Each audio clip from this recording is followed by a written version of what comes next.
অনেক দিন পর আজকে সকালবেলা রান্না করছি জানো বন্ধুরা। তো আজকে অনেক সকালে উঠেছি আমি। আজকের থেকে আমার ছেলে মেয়ের মর্নিং স্কুল শুরু হলো 1 মাসের জন্য। তো ওই জন্য তাড়াতাড়ি উঠতে হয়েছে।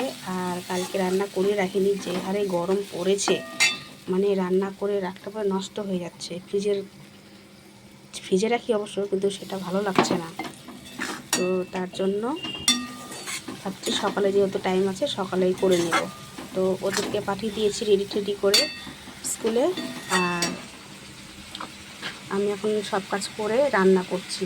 আসলে কি বলো তো, সকালবেলায় রান্না করি না আমি অনেক দিন বলতে পারো অনেক বছর ধরে আমার অভ্যাস রাত্রিবেলায় রান্না করার। অবশ্য দিনের বেলায় আমার সময় হয় না, যেই কারণে আমি রাতেই রান্না করি। সকাল সকাল কাজে চলে যেতে হয়।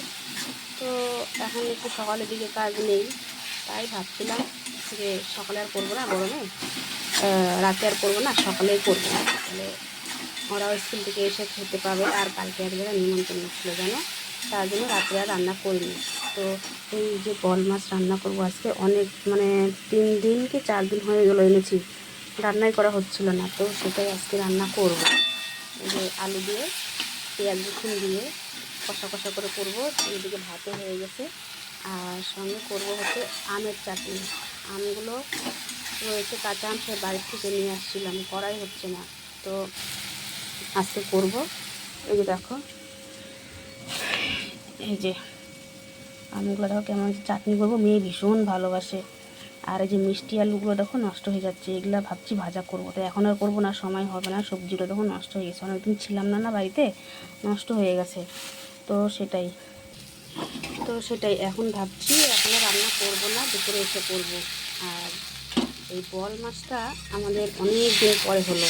আমাদের বাড়িতে শুধু রুই আর কাতল হয়, ছেলে মেয়ে ওগুলো ছাড়া অন্য কিছু খেতেই চায় না। আর ওগুলো না একঘেয়া হয়ে গেছে। ওই জন্য এবার একটু বল মাছ নিয়ে আসছি।